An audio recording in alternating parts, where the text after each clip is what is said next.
સદગુરુના નકલી નોટના કારોબારમાં મોટો ખુલાસો થયો છે। નકલી નોટના નેટવર્કમાં ચાઇના કનેક્શન સામે આવ્યું છે।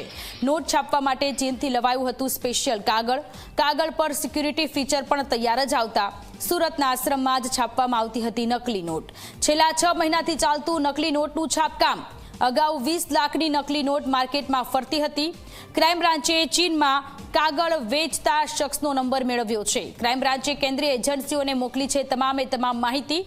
તો સુરતમાં નકલી નોટનો અસલી કારોબાર ઝડપાયો છે। સુરતના આશ્રમમાં જ છાપવામાં આવતી હતી નકલી નોટોની સાથે આ જે સદગુરુ છે તેમની અત્યારે ધરપકડ કરી લેવામાં આવી છે। સદગુરુના નકલી નોટના કારોબારમાં મોટો ખુલાસો થયો છે। કેન્દ્રીય એજન્સીઓ એલર્ટ આપી દીધું છે। નકલી નોટના નેટવર્કમાં ચાઇના કનેક્શન સામે આવ્યું છે। સંવાદદાતા ચેતન પટેલ આપણી સાથે લાઈવ જોડાયેલા છે। ચેતન, સદગુરુ કે જેમના નકલી નોટનું આખું કૌભાંડ સામે આવ્યું છે, ચાઇના કનેક્શન પણ સામે આવ્યું છે, વધુ વિગતો શું છે?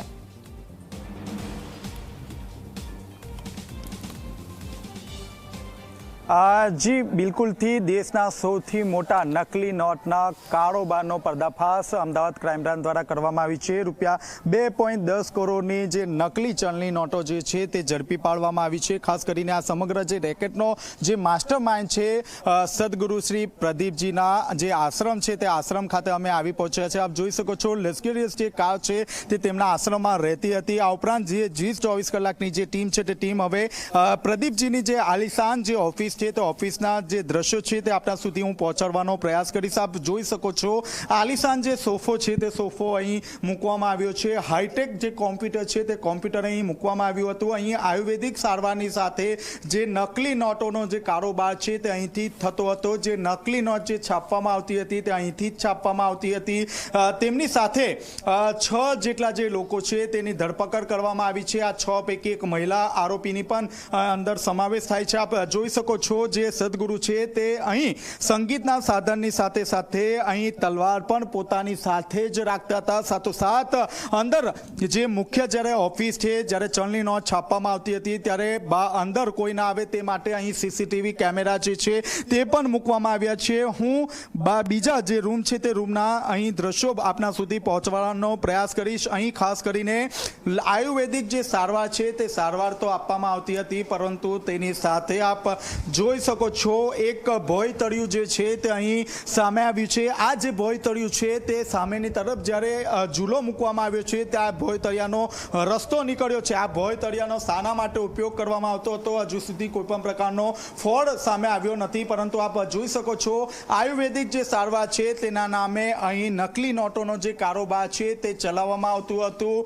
હાલમાં G24 કલાકની ટીમ મુખ્ય જે આશ્રમનો જે મુખ્ય જે વિભાગ છે તે આ પહોંચ્યો છે। આપ જોઈ શકો છો અહીં આ દિવાલમાં પણ આ જ રીતનું અહીં બાકોરું એક પાડ્યું છે। આપ જોઈ શકો છો હાલમાં અહીં આખું જે બાકોરું છે આ બાકોરું શાના માટે પાડ્યું છે, અથવા તો જે નકલી નોટો જ્યારે છાપવામાં આવતી હતી ત્યારે અહીંથી જ મુખ્ય હોવાનું હાલ જે શંકા છે તે શંકા વ્યક્ત કરવામાં આવી રહી છે। આપ જોઈ શકો છો પીઓપીની જે સીલિંગ છે તે સીલિંગ પોલીસ દ્વારા તોડી નાખવામાં આવી હોવાની આશંકા વ્યક્ત કરવામાં આવી છે। જે નકલી નોટો છાપવામાં આવતી હતી તે નકલી નોટો અહીં છુપાવવામાં આવતી હોવાની પૂરેપૂરી શક્યતા અહીં વ્યક્ત કરવામાં આવી છે। હાલ તો જે રીતે અમદાવાદ ક્રાઇમ બ્રાન્ચ દ્વારા ખુલાસો કરવામાં આવ્યો છે કે અંદાજિત 20 લાખ રૂપિયા જે છેલ્લા 6 મહિનામાં જે છે તે માર્કેટમાં વટાવી દેવામાં આવ્યા છે। આ ઉપરાંત 2.10 કરોડની જે નકલી ચલણી નોટ છે તે પણ કબજે કરવામાં આવી છે। સાથોસાથ આ આશ્રમના બહારના જે દ્રશ્યો છે તે હું આપના સુધી પહોંચાડવાનો પ્રયાસ કરીશ। 1 વીઘામાં આ જે આશ્રમ છે તે આશ્રમ આવ્યું છે।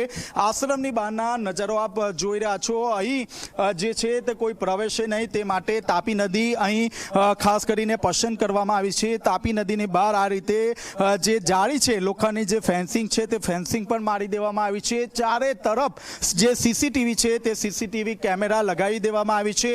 જે પ્રદીપજી છે તે પ્રદીપજી આ ઉપરનો જે પહેલો માળ છે તે પોતાના પરિવાર સાથે રહેતા હતા, પરંતુ જે નકલી નોટોનો જે કારોબાર છે તે આ જ ઓફિસથી કરવામાં આવતો હતો। હાલ તો જે મુકેશ પટેલ પટેલ છે જે સરથાણામાં રહે છે તેમના ઘરે પણ પ્રિન્ટર અને જે ઝેરોક્સ મશીન છે તે પણ મળી આવ્યું છે, એટલે કે મુકેશ પટેલ પણ આ જે નકલી નોટો છે તે પોતાના ઘરે છાપતો હતો। આ ઉપરાંત જે આશ્રમ છે તે આશ્રમની અંદર પણ જે નકલી નોટ છે તે છાપવામાં આવતી હતી અને અહીંથી જ દેશના અલગ અલગ જે ખૂણો છે તે ખૂણા સુધી આ નકલી નોટ પહોંચાડવામાં આવતું હતું। હાલ તો 6 જે આરોપીઓ છે તે આરોપીઓને કેટલું કમિશન મળતું હતું તે અંગે જાણી શકાયું નથી, પરંતુ કેન્દ્રીય એજન્સીને સમગ્ર જે કૌભાંડ છે તે કૌભાંડ અંગે જાણ કરી દેવામાં આવી છે। જે ચાઇનાથી જે પેપર મંગાવવામાં આવતું હતું તે સિક્યુરિટી ફીચર્સ થી મંગાવવામાં આવતું હતું। હાલ તો જે ચાઇના કાગળ જે પ્રોવાઈડ કરતું હતું તે ચાઇના કાગળ પણ જે છે તે કોને મોકલ્યું હતું, શા માટે મોકલ્યું હતું તે પોલીસે નંબર મેળવી લીધો છે। હવે પોલીસ જે કાગળ આપનાર છે તેના સુધી પહોંચ્યું છે। આપ જોઈ શકો છો જે રીતે આ ઘટનાની જાણ થઈ છે ત્યારબાદ આસપાસના જે ગામના જે લોકો છે તે લોકો અહીં પહોંચી ગયા છે અને આ જે આશ્રમમાં અત્યાર સુધી કયા પ્રકારનો વહીવટ કરવામાં આવતો હતો તે હમણાં સુધી પહોંચાડવાનો પ્રયાસ કરીશું।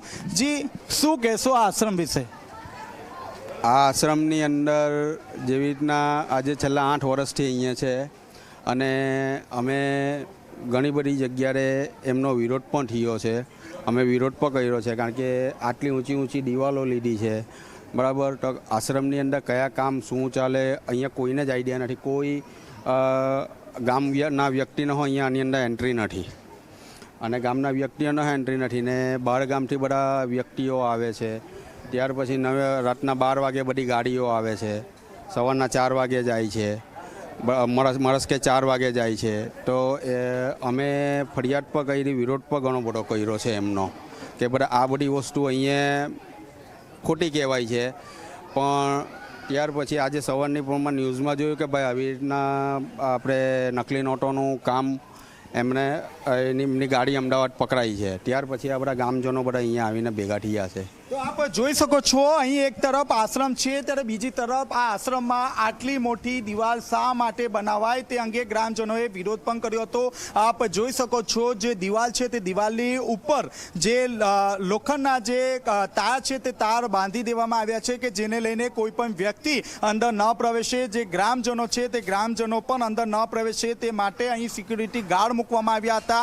8 વર્ષથી આ આશ્રમ છે, પરંતુ જે ગ્રામજનો છે તેમને અત્યાર સુધી આશ્રમમાં પગ મૂક્યો નથી। પરંતુ જ્યારે આ નકલી નોટોનો જે કારોબારનો પર્દાફાશ થયો છે ત્યારે ગ્રામજનો જે છે તે દોડતા આ આશ્રમમાં આવી રહ્યા છે અને આશ્રમ કયા પ્રકારનો છે તે જાણી રહ્યા છે। જે રીતે ગ્રામજનોનું કહેવું છે રાતે 12 વાગ્યે ગાડી આવતી હતી અને સવારે 4 વાગ્યે આ ગાડી પરત ફરતી હતી, એટલે કે નોટોનો જે નકલી નોટોનો જે કારોબાર છે તે રાત્રિ દરમિયાન જ થતો હતો। જે 12 થી 4નો જે ગાળો છે તે દરમિયાન જ્યારે લોકો સૂતા હતા તે દરમિયાન આ જે પ્રદીપજી છે તે પ્રદીપજી નકલી નોટો છાપતા હતા અને ત્યારબાદ અહીંથી અલગ અલગ જે શહેરો છે, જે રાજ્યો છે તેમાં નોટો મોકલતો હોવાની આશંકા વ્યક્ત કરવામાં આવી રહી છે। જી ચેતન, આભાર તમામ વિગતો આપવા માટે। તો સુરતમાં નકલી નોટોનો કાળો કારોબાર ઝડપાયો છે। સુરતના આશ્રમમાં જ નકલી નોટો બનાવવામાં આવી હતી અને છેલ્લા 6 મહિનાથી આ નકલી નોટનું છાપકામ ચાલતું હતું। ગામના લોકોને આ વાતની કોઈ જાણ પણ ન હતી।